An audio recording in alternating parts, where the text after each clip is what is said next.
The corrupt honorable. Having fallen asleep wondering what Kira really wanted to do, Danny wakes up the next morning to the chirping of birds and a sunbeam peeking through the cracks in the ceiling, shining right in his face. After making sure he is alone, he returns to the city. There, everyone is talking about the previous night's murder. On the front page of the newspaper, the deceased's brother, a certain Honorable Pannoni, declares that he will not rest until he has brought his poor brother's murderer to justice. The police suspect the famous fire witch, and now Interpol is also on the case. The sharpshooter begins to get a clearer picture of the situation. He decides to go and check what kind of person Pannoni really was. Having located the politician's home, Shooter scans his aura as soon as he sees him and discovers that it is damnably red, as only someone who has made a pact with the devil can have. Danny now understands much more. That's why Kira had to act up close. Pannoni's brother must have also been involved with the devil, protected by a magic that Kira could not overcome from a distance. It's clear that the beautiful witch is also targeting the honorable member. That's why she had said they would see each other again soon. Anyway, he is there now, and in the face of such evil, he has a duty to intervene.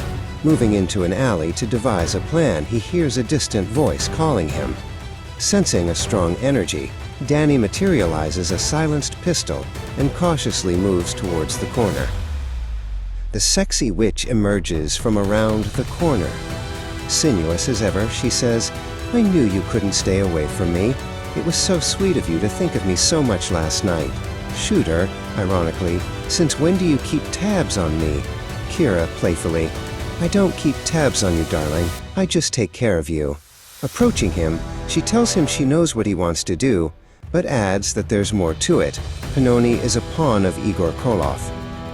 Kira explains that after the previous evening's murder, the evil Russian wizard will have extended his protection over Pannoni. She herself can no longer approach him telepathically. The sharpshooter reassures her, telling her not to expose herself anymore because he will take care of it. But Kira replies in a soft voice, "Thank you, my love, but I have to be there too. You know I have a score to settle with Koloff." There's a specific reason why the sharpshooter wants to be the one to kill that man. He knows that Kira, despite everything, acts for the good and has earned a golden aura, a kind of celestial protection. Every time he meets her, he's afraid of seeing changes in that color, fearing that by killing so much, she might become corrupted. He doesn't want that for her, because in her pain, he sees a part of himself. When night falls, Danny and Kira evade the building's guards.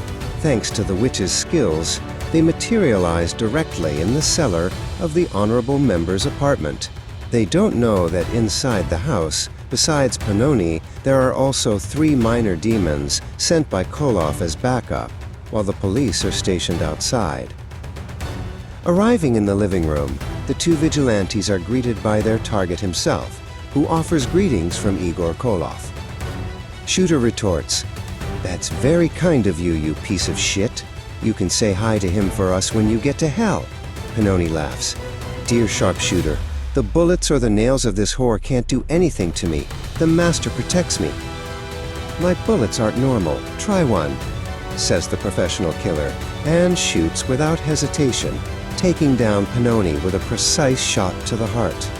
Simultaneously, Kira sets the 3 demons present on fire with a wave of her hands.